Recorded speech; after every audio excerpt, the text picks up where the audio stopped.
Manuela, welcome to the Untrivial Podcast. How are you today? Hi, Ellie. Thank you so much for having me. I'm doing really good and looking forward to the conversation with you. Amazing. And you are joining us from Lisbon, so you are quite the traveler. Is that correct? Yes, that is correct. I do spend most of the time on the road filming amazing programs and classes from really wonderful locations. So I'm lucky that I get to do that. And I'm currently in Portugal, in Lisbon, for a few months, maybe for longer. So we'll see how that goes. Oh, beautiful. I'm sure it's stunning out there. And for those who don't know you, what is your background? So you are a yoga instructor, but I feel like you're so much more than that. So tell us a little bit more about you. Yes. So I think yoga is kind of a part of what I do. I think most people know me by my yoga programs and my movement programs.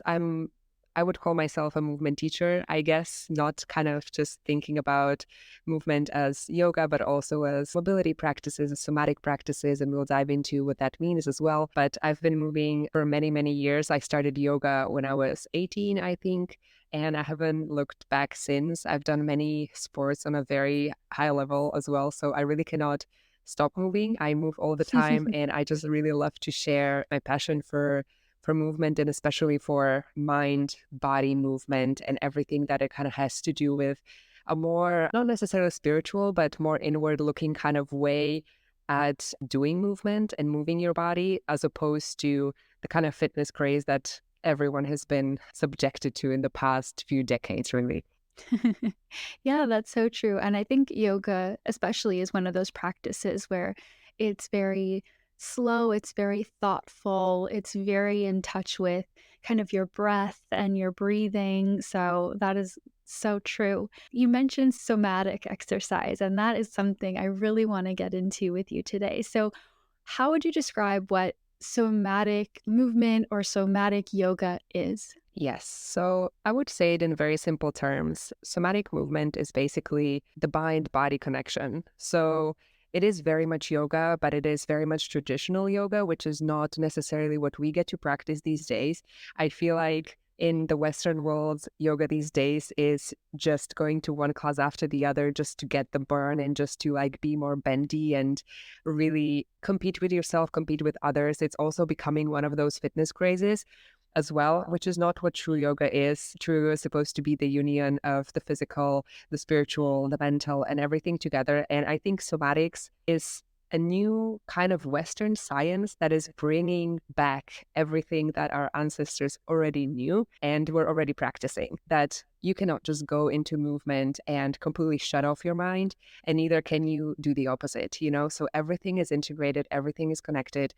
And somatic movement is really, looking at movement through the lens of the body, but the mind also, the emotions and past experiences and everything kind of coming together. You know, it's not kind of like a reductionist way of moving, like now I'm just moving these specific muscles for this reason, but I'm also kind of experiencing different emotions arising in my body and dealing with maybe some past emotions arising in me and trying to process that. So it's almost like a form of therapy. Somatic therapy is a form of therapy. It's a way of kind of, just dealing with your emotions as opposed to talk therapy. Yes, yes, I've heard of somatic therapy and I've always just been really curious about it because it's so true. The mind and the body are so connected, but how are we having emotions come up from a particular stretch or exercise? Like, I think that's so interesting. So, the ways that I've often heard about it is storing trauma in different parts of our bodies or in our muscles. Can you help us understand how or why that happens? Yes. So a lot of this is connected to our survival energy.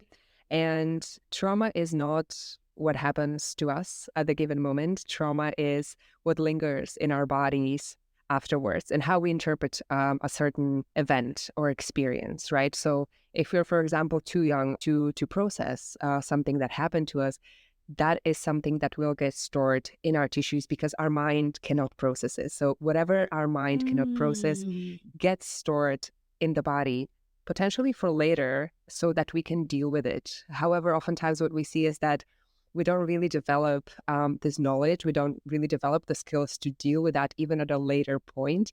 So it never kind of gets out of us. It never discharges. So that energy is always stuck in us. And I talk a lot about survival energy in all my online programs, all of my classes on my YouTube, everywhere, because I think it's just so important to understand that we are very primal human beings, even though we are very sophisticated in the 21st century, and we have all of these amazing routines and all of these appliances and everything around us. We're still very, very primal. And whenever something happens to us, it doesn't matter how big or small. This doesn't have to be capital T traumas, which of course are just devastating for the body, but it can be something smaller, like you just get a phone call from someone and they just share really sad news about your friend or a family member. And it might not be absolutely horrifying, but it can still put you in a state where you're not able to process at that moment. Maybe you are completely depleted. Maybe you're too stressed from work. Maybe you just have no capacity to deal with that at that specific time. And when this happens, that survival energy gets stored in you because we are energetic beings. And this is energy that is arising in you and needs a discharge. It needs to go somewhere. Hmm. And if we're not able to process that at that moment, if we're not able to, for example, scream or cry, which happens so often, we're just not conditioned to be able to let that go. And when we are basically suppressing all of this, it just gets stuck inside because this energy, it just doesn't disappear. It needs to go somewhere, right? So if it doesn't express itself through a scream or a cry or whatever it may be, that energy is still lodged in our tissues, in our muscles, because that's where we store a lot of that energy. So this is kind of how I like to think of it, how it works. It's like primal survival energy getting locked in our tissues when there's no safe way for us to process it, really. That's so interesting. It made me wonder too, is this an unconscious thing that's happening? Are we aware when our body is starting to store that? Can we feel it at all, or is it really happening below the surface? It is subconscious because our survival responses are subconscious and we actually don't get to choose them. So your survival Mm, responses may be because of your upbringing and everything might be very different to mine. So the same thing can happen to us. And you have a reaction, for example, of just shutting down completely, let's say, and freezing, going into a state of collapse. And I can, for example, start getting very anxious and jittery and just very stressed out and, having that fight or flight energy in me. So it is unconscious in the way that it's something that we really don't have control over. Like we don't choose it. However, we can train ourselves to become conscious of when we fall into that pattern so we can come out of it. So I can now train myself to basically every time something happens to me to know, okay, for this to be healthy, I need to now cry. Or for this to be healthy, I now need to set a boundary with that person. Otherwise, I'm repressing, right? So right. it's like bringing the subconscious into the conscious. And this is where the healing really happens because, of course, we cannot really influence what happens in our subconscious. We cannot influence our primal instincts. That's just what we are born with, right? But what we can do is direct the energy after that. We can actually deal with that in a healthy way afterwards. And this is what my work is all about, what the work of all the somatic therapists is about. And this is what I feel like there's a new movement around somatics, like bringing this up. Yeah, and so that makes me wonder something that could happen to both of us. Say I had, a healthy way of coping with that. It might not store in me versus somebody else. Would that be fair to say? Yes. So if we don't have these processing tools or patterns, of course, what happens if you don't process is you suppress, right? So, and this is where really that stuckness comes from. So if you have someone who has worked on themselves for quite a while in this way, and they're more able to bring the subconscious into the conscious and speak their mind, set boundaries, really take time to themselves, have their self-care and really know how to say no, for example, it's much easier to feel a bit freer in the body as well, because the more constricted we are in our society, be it from the way that we grew up, be it from just our immediate environment, the more constricted we are by what we can say or how we can express our feelings and so on, the more our body is also just tense and contracted because just, there's no expression. So when you can express yourself freely, you can also feel that in your body, like your chest is more open and you walk more confidently and everything is just much more aligned with you as a human being rather than with some sort of conditioning that you've been just put into. Yeah. And I think people can really feel that even on a day-to-day basis. Like if I feel anxious, I know if I went for a run or got some like movement out of me, I would come back feeling less anxious. And I never really thought about that connection deeply, but you can feel the times where you don't move or the times that you don't express it and you just hold it. It does feel like even just all your muscles are tensed up. And that made me wonder too, like sometimes people in a work day even, say they have a really stressful day at work and, say you went to go book a massage and the masseuse is like, "Oh my gosh, you're storing a lot of stress or tension in your neck." Would that be a similar kind of experience or background reason as to why you're having neck pain? Absolutely. And there are just millions and millions of people who are suffering with chronic pain in their body, be it back pain or pelvic pain. Usually, typically, and we would talk about this as well, is that we store these big emotions in big muscles as well. Like you don't necessarily Mm. store an emotion somewhere in your forearm. Those are smaller muscles that have a smaller role to play in your primal responses for fight or flight or freeze. So it's the back, the hips. These are massive storages of emotions, and it definitely happens like that. If you are, for example, let's say that you have a very stressful day at work, and subconsciously you don't even realize, but what stress does to you, it's also a protective mechanism, right? It's also a survival response. Like your boss is on top of your head and you think you're going to lose your job. You have a tight deadline. It's just everything is crashing down on you. And if you notice, if you take a video of what your body is doing at that moment, is you're hunching forward. You want to be as small as possible. You don't want to take up any space. And everything in you is just tense because there's no space for softness in that stressful situation. Whenever you're experiencing stress, that's basically your body thinking that you're in danger and a tiger is attacking you. It's exactly the same thing. So how our ancestors would deal with an animal running at them, this is how we are every day in our work if we have a stressful job. So our body is just responding to that and it's just basically bracing for impact. This is, I think, the easiest way that I would explain that. Every time you are in a stressful situation, imagine your body is bracing for the biggest impact ever. And now imagine that this is happening on a day-to-day basis in a job that you hate, in a relationship that you don't like. It's just in the whole experience of your life. It's just woven into it. If stress is something that you're experiencing all of the time, basically. Yeah. It's really frustrating that our primal brains have not caught up to the fact that a tight deadline doesn't equate death. And we Yes. still have these same really intense responses to these seemingly minor triggers in comparison to what it once was. Yes, exactly. However, what I also think that is an amazing thing for us is to know that in the same way that we have these primal responses to stress, we can also have primal tools to deal with that stress. So it's we can also look at both sides of that coin. And there's been amazing research also done on in somatics there, where this is all coming from is also looking at mammals and how they're dealing with potentially traumatic situations. For example, there's this very famous video of a bear, polar bear, I think, getting sedated. And right after he wakes up, the first thing that he does is he shakes vigorously. It's just uncontrollable shaking. And this is what these days in trauma research and in somatic research is the trauma shaking, which also we as humans experience.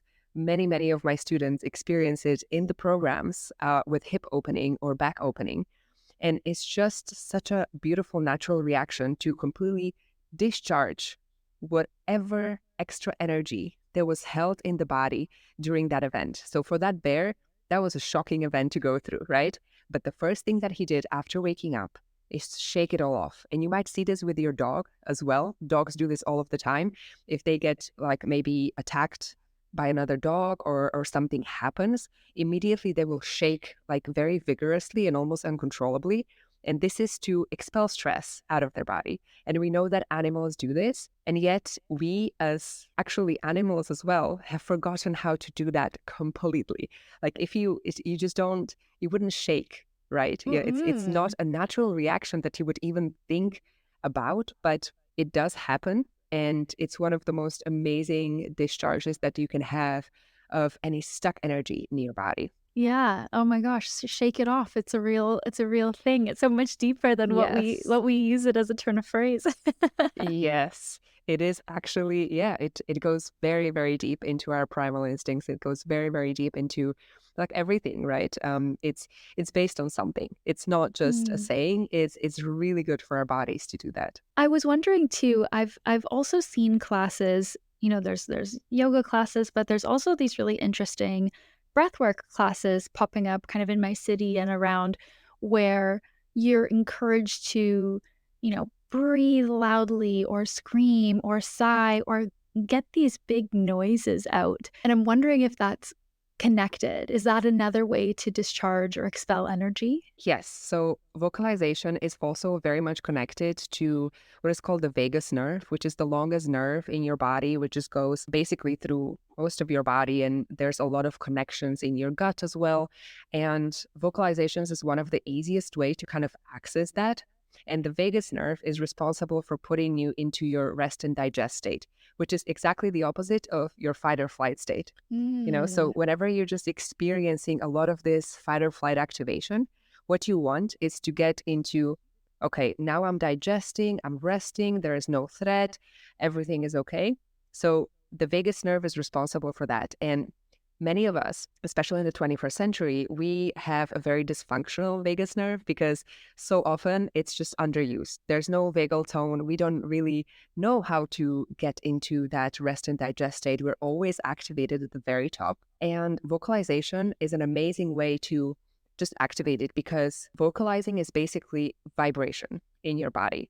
And Mhm. whenever something vibrates in your body, that's movement. So it's more like internal movement that you're adding to the external movement, which is why often you will see breath work such a huge part of somatics and also of traditional yoga practices. It's not just there to kind of calm your breath, it's there because physiologically, this is what it does to you. You're also moving your nerves on the inside, kind of. Of course, that's not exactly what you're doing, but you're like vibrating your insides so they can move, so that they can release and they can come back to life, especially that vagus nerve that can get so stuck and just, hypoactive. This all reminds me of a book I read. It's called The Body Keeps Score, and it's very much talking about how so much is stored in our body from I think a lot of what they describe is childhood and trauma related. But like, have you read that book? Do you think that's connected? What are your thoughts?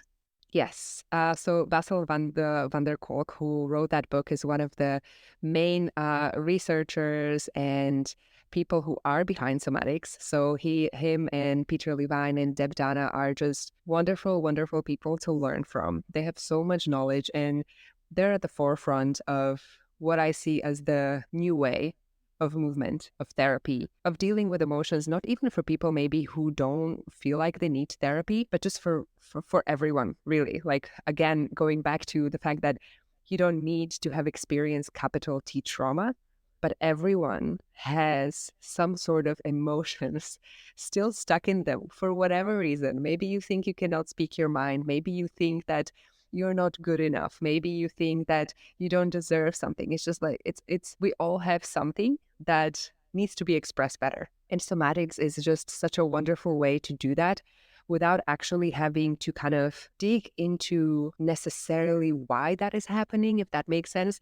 It's like we can maybe talk.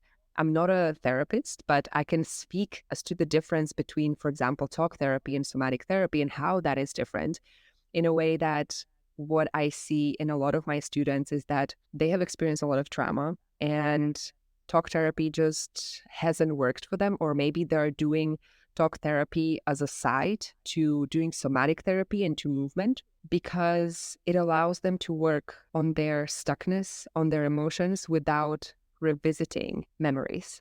And this, I think, is very, very important. And this is something that somatics is really standing behind. We don't need to necessarily just go back and dig into what has happened, because this has a huge potential to actually re-traumatize people a lot of the times. Mm. So what we want to do is just experience those emotions through the body. And in that sense, you don't actually have to think, oh, this is what happened to me. This is the experience. This is how it went. You don't need to go anywhere near that. You're just experiencing the visceral emotion that you stored in your body as that happened. And you're able to process that. So it's very safe as a practice for a lot of people to experience how it is to move the body from a certain state to another state without having to go through Yeah, this heavy baggage. And a lot of people, of course, are afraid of that. They don't want to do that. And again, maybe there's people who don't think that they even need therapy, but this really helps them to move from a state of stuckness to a state of flow. that's so interesting and such a good point you bring up in terms of not having to retell, re-experience all of the difficulties, but still be able to feel it or get it out. I'm wondering, so I think you mentioned these emotions, these traumas are stored in the larger muscles of the body. Why would that be? So larger muscles of the body, for example, we can take hamstrings or like our pelvic muscles or our back. They're the ones that are the most active in our survival responses. So for example, if we want to fight or flight, it's not necessarily tiny muscles. Of course, they're also involved, but there's more potential for storage of energy in bigger muscles, just because also they have a bigger surface, but also because they're in the immediate ones that are involved in helping us run away or helping us fight. So, for example, a lot of people tend to also store a lot of emotions in their belly because they're bracing. You know, you always know that when you have this kind of a stressful situation coming on, like your belly is just hard as a rock. You're not Yeah, breathing right. You know, it's like there's no breath going below your diaphragm. It's everything is just completely stuck and shallow up here. totally. And yeah, it's those big muscles are usually the ones who are involved in that kind of bracing for impact action. So this is why it often gets stored there. Interesting. And are people aware of what's stored in their body or not so much? Or could this be something that, say, surprises them if they go to a yoga class and they start experiencing big feelings? Like, because they took place or because they're being stored in this unconscious, how do we know whether or not we might have some emotions stored or some memories stored in these muscles? So most of the time, people are not really aware that they're storing anything, and they're not really aware what they're storing. So there's a lot of students of mine who come to class thinking that it's just going to be a lovely, nice experience. Maybe they'll shed a tear and maybe it's going to be all nice and cozy. And then there's so much rage and anger and frustration coming, you know, it's kind of quote unquote a negative feeling experience for them. Like they were not expecting that. They came for the zen and the calmness, which is so often what we're told that is what happens in yoga, is what happens in stretching and meditation, which is very far from the truth, because actually what we need in those experiences is we need to access whatever it is that is stuck in us. So if you have a lot of anger and rage and frustration stuck in you, this is what is going to arise. And this is amazing because it arises, you can let it go. That arising is the absolute first step to releasing it. So that's why we really want to welcome whatever arises. And I know that a lot of people are surprised that negative, quote unquote, negative, because nothing really is a negative emotion, but quote unquote, negative emotions come up for them. You never really know what comes up for you. And you might be practicing one day and it's just beautiful and joyful and you feel like you're cloud nine. And the next day it's just completely opposite. You know, it's just sadness and grief, and you feel that on your lungs, and you feel that you just don't have space to breathe, but then it opens up. So I think this kind of movement is so powerful because it allows you to experience just everything in your body that otherwise you're suppressing, because society tells you only this is good and please only express this, but anything else is not right, so just keep that down. So in this kind of practice, what we're doing is anything is welcome, All of the crying is welcome. You do you. And this is what we want. This is what we want in this practice. We want the body to come fully aligned with all of the feelings and emotions. I can imagine that would be a very intense class, environment, experience for sure. Is there a particular way that you guide people through this or get them into a place where they can invite that sort of emotion to come up? Because I've been to a bunch of yoga classes. It's not happened to me naturally. So maybe is there a certain way that you go about opening people up to that experience of feeling? Yeah. So you do have to do a lot of space holding. I don't think that it happens naturally in a lot of yoga classes, which again are very driven by the physicality of it.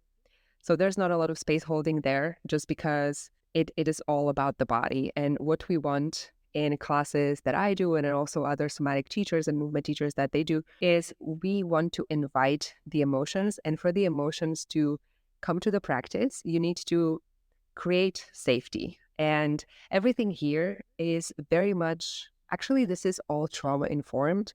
How I would speak to my students is based on invitation. You are invited to do certain things.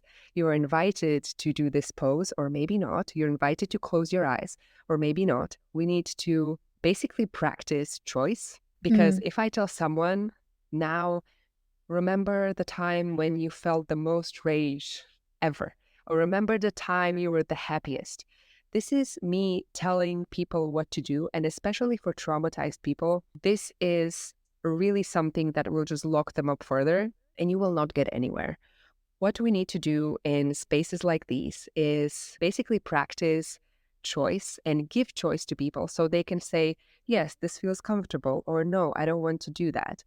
And once they get comfortable with your presence, with the space where they're in, they begin opening up. So this is kind of the space holding, the trauma-informed space holding that is so important, because without that, it's really difficult to do it. So if someone is going for pop-in yoga classes in random studios and they never get closer to the teacher or the energy of the others, it's going to be very, very difficult. Even if that person has not experienced capital T trauma, you still have that closing in of your soul and your heart if you don't feel safe. We all need that safety. And even if you don't feel it, if you come to a space and you're not 100% safe, you're not going to experience any emotions because automatically you're suppressing even further. So what is really important to me is to create that safe space of just openness between all of us and give time and give space. We're not rushing anywhere. We're staying in poses for longer. And it's more also about the visualization. So notice the sensations in your body. Notice your leg. Notice your chest. Notice what sensations are happening. I think that is also what somatics is all about as well. It's just noticing your internal experience, which we often don't really do. And that mhm. is one of the best cues that any yoga teacher could ever do, besides telling you where to put your foot and how exactly to be aligned, which most of the time is very useless advice. But the one thing that is the most amazing thing for everyone is just what is happening in your body right now, and Mhm. give space after that. And people will go inward if you give them a few minutes just to notice that, because probably no one has ever asked them that. Probably they never asked themselves that. And this starts shifting a lot for people. When you notice that there's a lot going on, even when you're quiet, and you just start noticing all of these small details in your body. And, oh, now I feel a little bit anxious. Oh, now I feel very, very calm, and noticing and starting to notice patterns as well.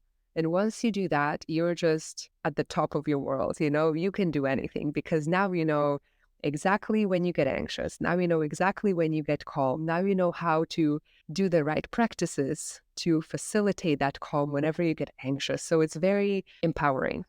Mhm. I so appreciate that you talk about the safety and the trust that needs to exist to kind of experience that. Because even in places like work, if you don't feel safe, you're not gonna open up. You're not even gonna talk to your coworkers or tell your boss what's on your mind, let alone going so deeply inward with a teacher and peers that maybe you've just met in a yoga class. Like, I could imagine that'd be really hard if that trust wasn't there.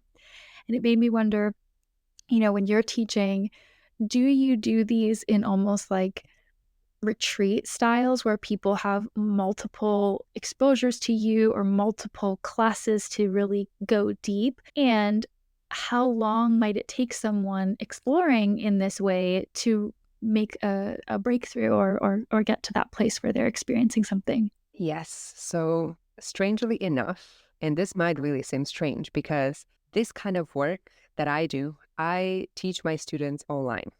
So I teach my Yay. students in online programs, and how I like to do online programs because they are longer, and it's like going on a long retreat for a whole month. You're just really immersed in everything. This is my favorite kind of style of teaching because it has programming behind it, and I think that anything that we do in our life that we want to see results from needs to have some sort of programming behind it. Like someone needs to think about the progressivity of where are we now versus where we want to go, and then how we get there, which is why so often people just get lost going from a class to class or doing some random videos online and just never really following any plan, and then just wondering why nothing is really working for them.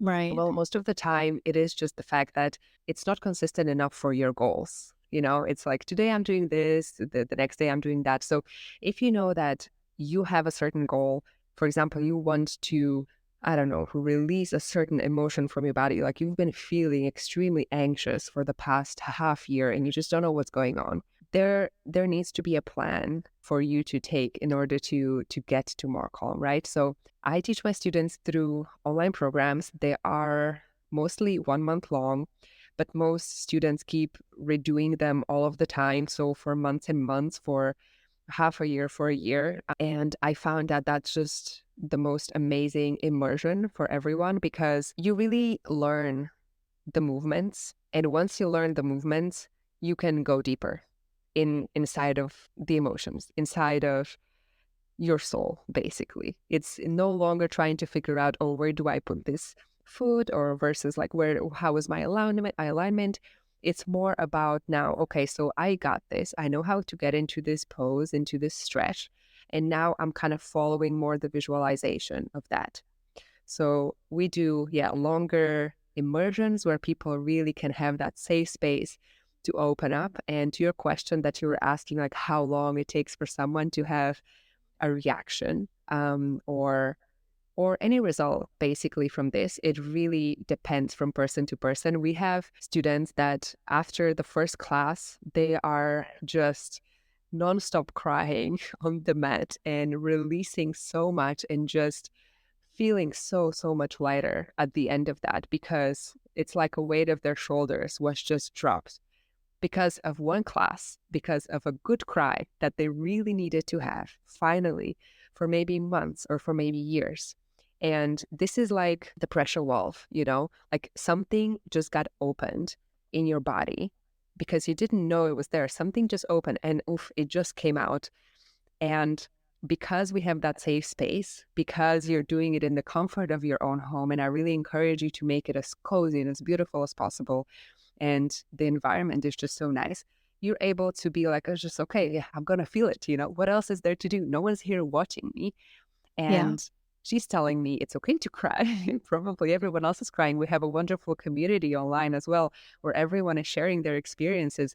Everyone is crying all of the time. It's it normalizes what we thought before is not okay to express because it shows weakness or whatever it may be. And now we are in this space together, and finally we are given permission. So I think this is actually a very important thing in my classes as well, is that it's as if I am giving you permission to do it so that you can give yourself permission to do it. Because we so often feel like if Mhm. I just like, I can't give myself the yes to do it, like I don't have the reason. But if someone tells me, oh, this is okay, then I can give it to myself. And that's just a wonderful feeling, having someone supporting you in that way and being like, this is okay. You can cry, you can scream, you can do whatever. This is a safe space. And to know that there's others doing that as well is just a wonderful experience. But also we have people who, even after a month, are still kind of not really experiencing a release, emotional release that they would term as an emotional release. And what they often come to me with is, so I've been doing this practice for a month and I've been loving it. It's been lovely. However, I know that everyone in the community is saying that they're having these huge emotional releases and shaking and crying, and I've just not been experiencing any of that. And then what I do is that I ask them, is there anything different in your life since you started the practice? And they're oftentimes come to me and just say that they're feeling much calmer and they're just feeling like they're grounded and they're okay. They're feeling like they are in the rest and digest state instead of the activated state. And this is so beautiful to observe because to most people, this is not an emotional release. Whereas, in fact, it is probably the biggest emotional release that a person can have, just to go from that absolute top heightened and anxious, stressed out state into like a calm and peaceful and rested state. That is where your nervous system just did the biggest leap of your life. And yet it doesn't feel like we released emotions, right? People come to me and saying that, oh, but this doesn't feel like what I should be feeling. Again, Mhm. thinking in those terms of I should be doing this in order to actually be healing. But it's never that simple. It's never that linear. Like everyone gets from the practice what they need. And if that is a whole month of you feeling peaceful, this is your emotional release. It's not the cry. You don't need to cry. This is not your path. Your path is to actually just calm down for a second, be quiet with yourself, and just start noticing your body. And maybe the next month that you do the program, you're going to feel very different, and most of them do. But yeah, it's very, very different from person to person. And it's wonderful to see how societal norms still shape us, even when we want to heal, when we want to really, Mhm. express. For sure. And it's so great to hear that that healing and that release looks different on everyone because we all have such different ways of coping and ways of experiencing things, but that release still showing up in such a big way, even if it's not tears or rage, that sounds like it would still be hugely impactful to someone's life. And it's so Yeah. true. I think that encouragement, that invitation, and that validation of it being okay is so necessary for so many people with tons of different things. And it made me wonder if does this affect both men and women? Do you see more men or women in your classes? Like, who is exploring this somatic yoga practice, and does it affect us both the same way? Yes. So I personally, and I think this is every yoga teacher in general, has more women in their classes, in their programs. Mhm. But again, I think this is very societal. This is very much about yoga being seen as something women do. Although, of course, if you go back to India and traditional yoga, it's quite the opposite. So it's just funny how things get lost in translation Mhm. completely once they move from a place to place. So it's interesting to observe that. But I do see that we have many more women just because they are they tend to be more open to dealing with their emotions, or maybe just want to explore their soul a little bit more than the men. Not because men don't want to do that, but because I think men are very locked in the societal norm of we should not go there and this is not a man Mhm. we should do. However, we do have a lot of men as well, and it's a good question that you're asking because a lot of men ask that if this practice is also for them. And 100% it is, because a human is a human. It doesn't really matter whether you're a female or a male. You still have the same exact primal instincts. It's not as if I react differently to a tiger attacking me than a man. I mean, yes, of course, we have the different subconscious way of dealing with it in terms of fight or flight or freeze, but we still have the same system, right? The same setup. So it is the same thing. However, maybe one interesting thing that I've seen a lot as well, and that is important to take into consideration is when it comes to traumas, especially around the pelvis. Usually with women, it's a little bit heavier, more sensitive, and of course we want to be very careful when working with the hips and with the pelvis because just because of the biology of a woman, it's we can get extremely tense and locked up and just completely frozen in our pelvis. Of course, men get that too, but what I've seen is that women tend to get that much, much more often. Interesting. What do you think it is about yoga movement or the yoga practice that is so great at releasing these emotions? Yeah, yoga, I think in general, yoga in any kind of mindful movement is just great because it allows you to experience your body. And that's where the emotions are living, right? Like we don't have another place to put our emotions, they are in our body. So once you move your body with some sort of mindfulness, then you are able to process them if you know how to do that or if you're guided in how to do that, right? So I think mindful movement now it's very abstract actually to say mindful movement because I think everyone is using it these days without actually explaining what that means. But yeah, mindful movement is basically taking note of what is happening in your body when you're moving. That is a very simple way of explaining what mindful movement is, and this is what helps you really release those emotions because if you're not aware what is stuck in you, you cannot release that, right? So if you're not aware of an issue that you might be experiencing, of course, you also cannot heal that. So that's how I would say that it works in yoga and somatics and all of the mindful practices that they are, which of course, it doesn't have to be yoga somatics. For example, when you go on a run, that's a mindful practice. And what does it feel like afterwards? So you're discussing people feeling this release. So is it a feeling of lightness? Does that maybe that emotion stay or linger for a little bit? Does it depend on the person? Or how are people typically feeling after they've experienced that wave of emotion? So typically, it feels like a lot of lightness. And it feels like literally that weight has been just dropped out of the body, which makes sense that it feels that way because energy takes up real estate. And whenever that energy is dispelled that we don't need necessarily anymore, it feels like there's more space. It feels like we can breathe better. It feels like we can move better, that we can sit better. So everything just feels more open. And it's also a very blissful feeling just to be in that state of, oh, I released something. It's just, I would actually compare it very much to having a good cry. This is essentially what it is. So you've been holding in a cry for so, so long, and then you have the most amazing cry. The feeling that you get after is what you get after any kind of movement practice that releases any emotions. Gotcha. That's so interesting. Why do you think we've gotten away from this type of mindful movement or connected movement? When I think about people at the gym or exercise classes, as you were saying, they're very focused on the physicality, which obviously is a huge important part. People are going to improve their fitness and their physique. But why do you think we've moved so far away from being connected to the brain and the mind while we're exercising?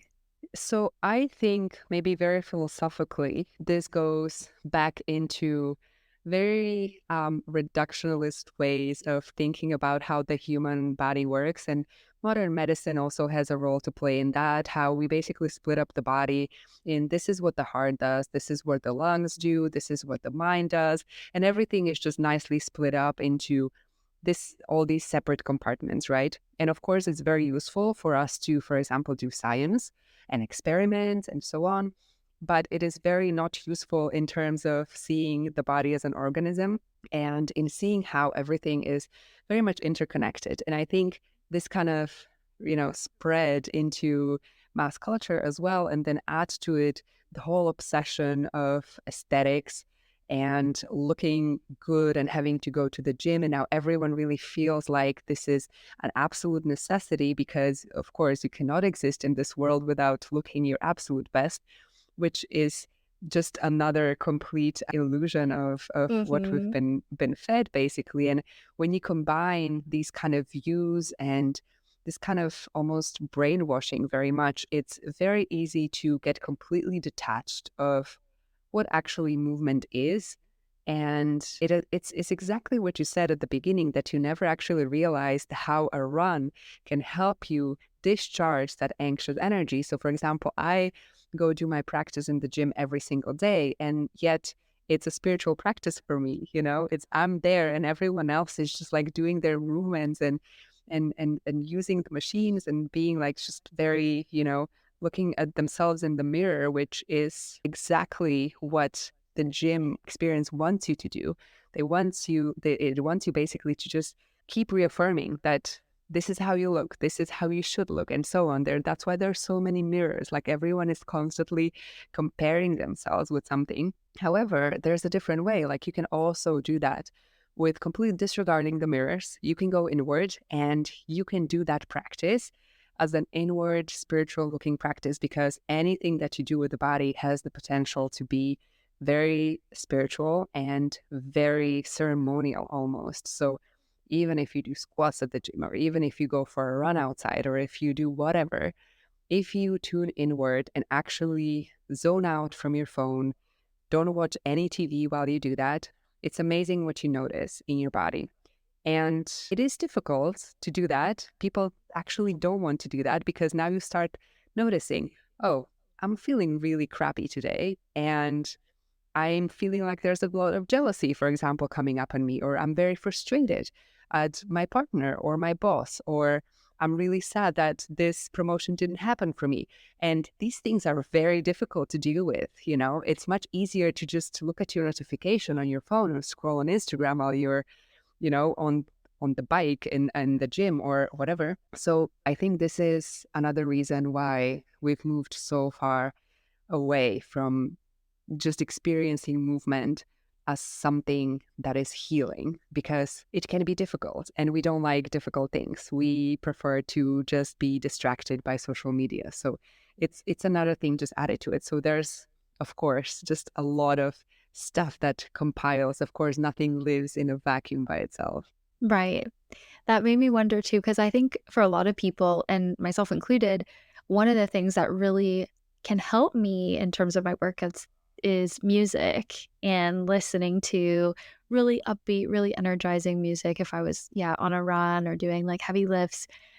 But is that distracting yourself? Because I am not thinking when I'm listening to music, I'm just listening to songs and feeling really pumped up. So, would you recommend maybe like a mix of sometimes distracted and sometimes mindful, or are you in like 100% mindful camp and that's where you think people should really focus? Yeah, it depends on the experience of the person and also on their preferences. I would definitely say that just going to the gym and blasting really loud music just to distract yourself from whatever you're doing is also not the best. However, music is a great ally in motivating you in the Mhm. gym, and for example of giving you that kind of energy that you really want to express throughout the movement. So for example, what I do for my runs is I have a playlist which is literally called Happy Thoughts, and this is my only playlist for running. I forbid myself to use anything else. I always play Happy Thoughts, and it is just the most chilled out indie singer-songwriter kind of playlist. And it's very emotional, because singer-songwriter music, it is very much from the heart. Everyone is kind of like pouring out their emotions, and it's very calm. It doesn't have this like ramping up of the heartbeat, which is Mhm. usually what people use for their runs. It's like, I need extra motivation, so I'm going to put this just electro music really rising and rising, which Yeah. without realizing that this is stressing you out so much.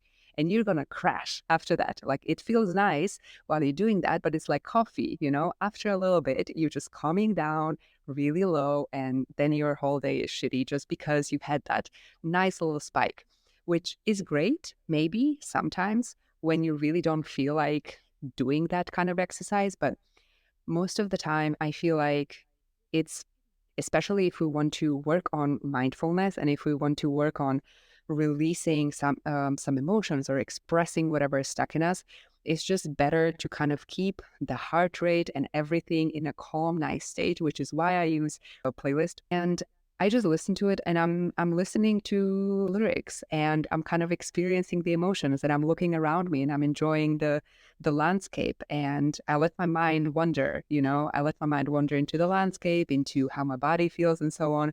So it's like using the music as an inspiration to also go a bit further into yourself and into the experience that you're having of that certain movement that you're doing, instead of just using it as a complete distraction, like just take me away from this because it's too painful and I want to forget that I'm even doing this. So I'm just going to blast this. Yeah, I've heard a lot from men that they'll go to the gym and just play music to get out anger. Like if they're angry, the gym is a really good way to kind of blow off that steam in like a healthy, productive way.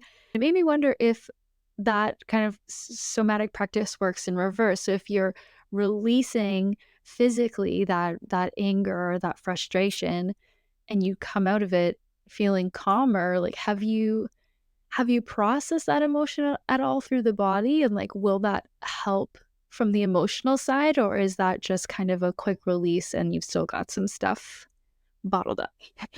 Yeah. So certain emotions take longer to express. And also the beauty of somatics is that there are different practices for different emotions, and which is actually a wonderful thing that I've been exploring also on my YouTube channel lately, really delving into somatics and different practices that you can do, for example, for anger or grief or anxiety, because they are different kinds of energies stored in the body. Mm, So if you are dealing with anger and you really want to expel it in some sort of way without hitting someone or destroying your house or doing something that is just not productive and healthy, what you might do in somatics would, for example, be using the force of your hands. Like, let's say you're just like taking your hands in a nice little prayer pose and pressing super hard against your hands, just using that extra energy in you. And you notice immediately as you do this, as you press into your hands, there is so much just rage being able to be expelled out of that. And we do many different exercises like this, and really being guided through experiencing that rage and anger in the body and expelling it through the body without having to necessarily be maybe inappropriate in a setting where you're at work and you want to expel that. Of course, you're not going to scream at anyone, but you can do this practice and that can really help you. And you also don't have to blast super loud music, but you can do certain things that allow your body to discharge that energy. So we do a lot of that in my classes as well. It's very much about the different emotions, because of course, if someone is struggling with depression or shutdown, which is a very common survival response as well after trauma, we don't necessarily want to do the same things as we would do with someone who's experiencing a lot of anger stored in their body. So there's a little bit of a difference in the practices that we will do. So for everyone, there will be something. And the main thing is you need to try everything, because most people, as we talked about before, you don't really know what you're storing.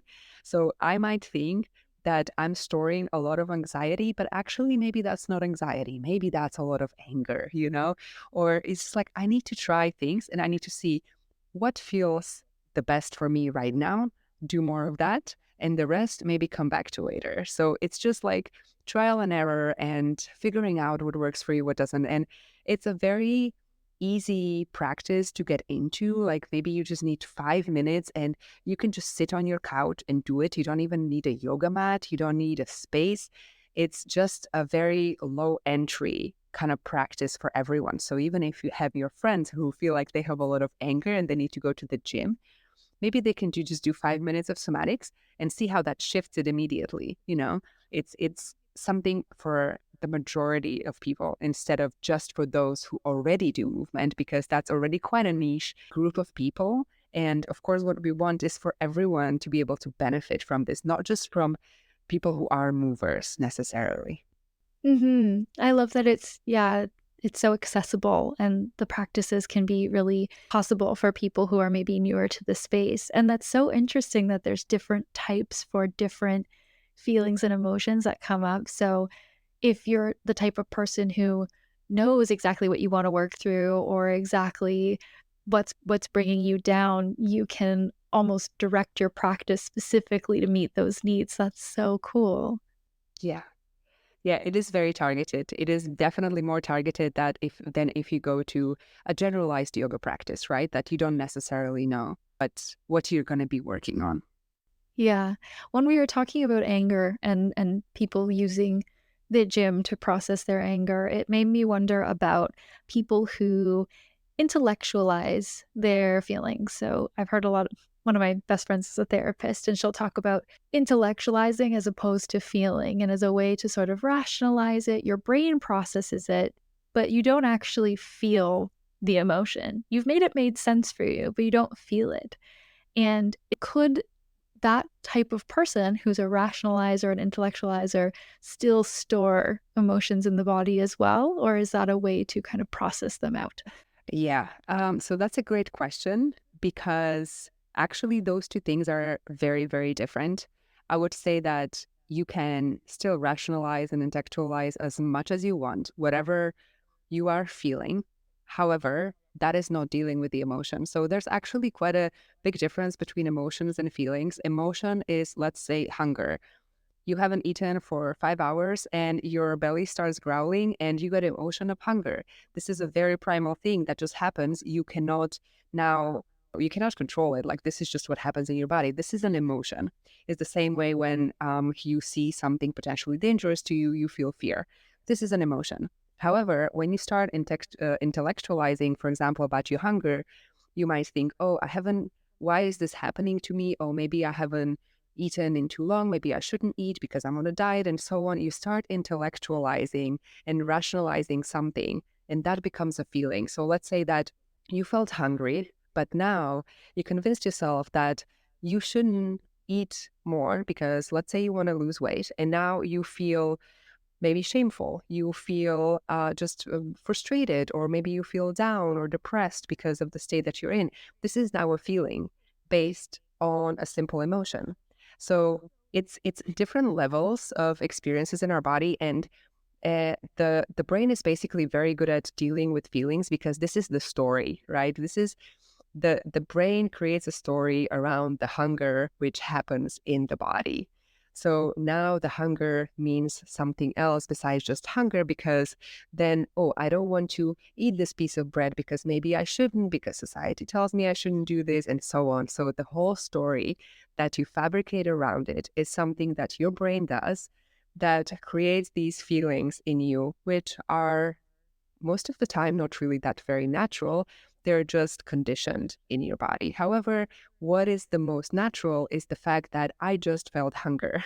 And this is the same thing with fear, like if you walk into a room and you suddenly feel like this is not very safe for you, this is an emotion. Your body is noticing all of the cues of that environment, and maybe because of past trauma or whatever is happening in that room, you just feel like you're not safe. This is a very primal emotion. However, now the fact that you have a brain, you start intellectualizing that. You start thinking, oh no, I'm stupid for thinking that. There's no one unsafe here. This is such a nice place, and so on. This doesn't actually help you process any of that emotion because you're just creating a story around something. It's not discharging that energy of that fear. It's Mm. just lodging it even deeper in your body, in your mind, because you're giving it a meaning, you're giving it a story.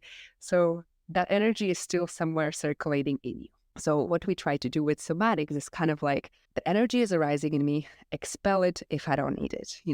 I have a lot of anxiety, let's say, I have a panic attack coming on. I'm not going to think about why this is happening to me. I'm not going to try to intellectualize why my brain cannot work properly for a second and why I always have to feel like this.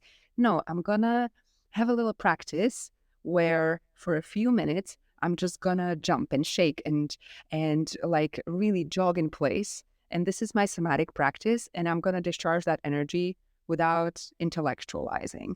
So a long story to your question, but I think That is very common for people to do, just to jump straight from their emotions to feelings. And of course, this is a very natural thing. We all do this. We want to create stories around what we're experiencing in our body, but it's also very valuable to stop yourself before you do that as much as you can and see if you don't maybe have to put gasoline on that fire. And maybe you can just deal with that emotion in a different way. And this is the same with if you are about to have a fight with someone, where you feel very frustrated at someone. Maybe you don't need to engage in that right now. Maybe you can just like process that out of your body in a healthier way. I love that. What would be your advice to people who may be curious about this type of movement, somatics? They've never done it before. They're nervous. Maybe they are feeling a little bit apprehensive to have this many big feelings brought out of them by a movement class. What would be your advice to people who maybe are wanting to experiment but are a little bit trepidatious? I would say not having any expectations or any preconceptions really about what is to come and just trying one practice at a time.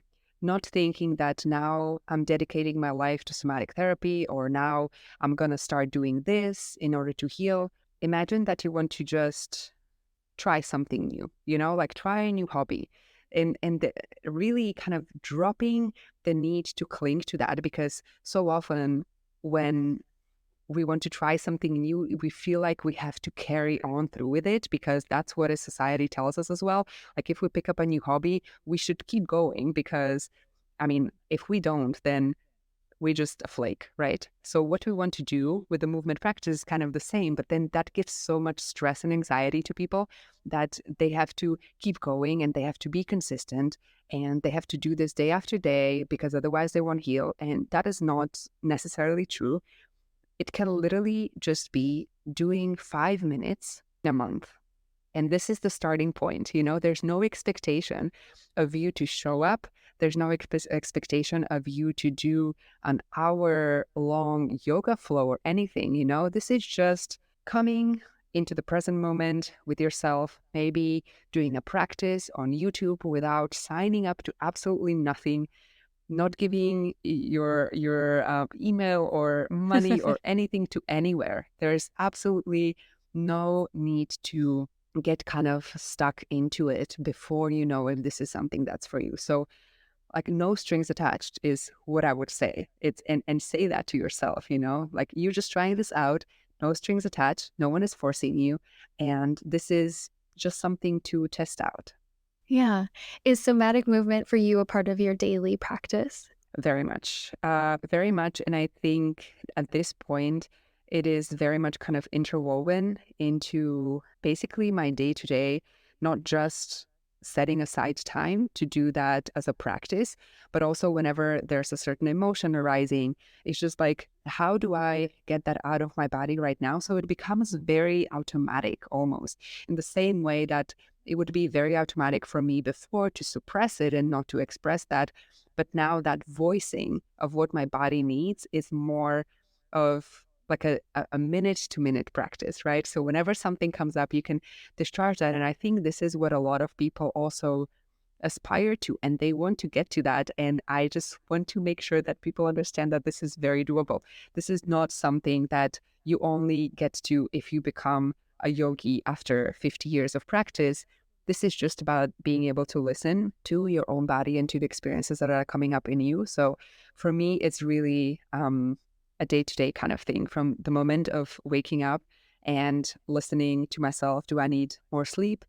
Would I like to wake up? Would I like to do this kind of workout or this kind of workout? What is it? Like honoring your needs is basically a somatic practice in itself. Yeah, absolutely. And we haven't really talked about the benefits. They seem very obvious to me in terms of just much more calmness and ability to process.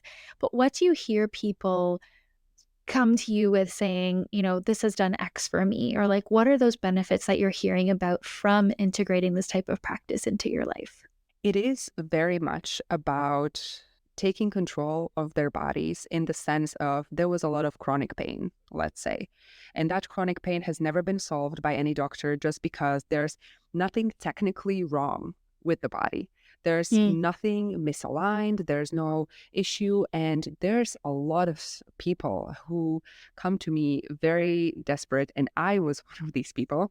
This is why I developed my practice, because no one could help me with the issues that I had in my hip. This is why my hip practice has been really a body of work that I created for me first, is that you realize that you can actually basically work and heal yourself through movement without needing anyone to do any kind of work on you. And there's a lot of people who come to me as well saying that maybe like they went to a chiropractor with a lot of back pain and it helps them maybe for a day, but then it comes back.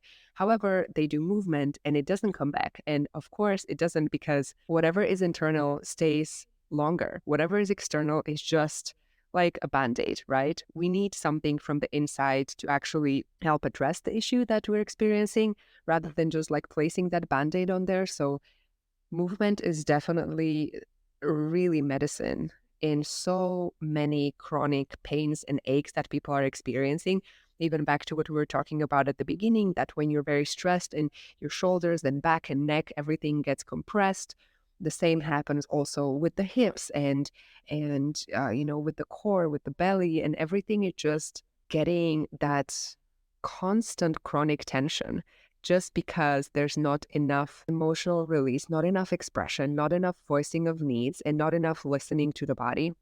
So I would say that one of the biggest things that people are seeing is how their chronic pain that they've just been living with for so long is just disappearing. And also the feeling of lightness and being more in tune with who they truly are and knowing how to listen to their needs, knowing how to just have a self-care practice that really feels like a self-care practice, not like something that they just need to add to their list. So it really kind of spills through all kind of areas of their life, I would say.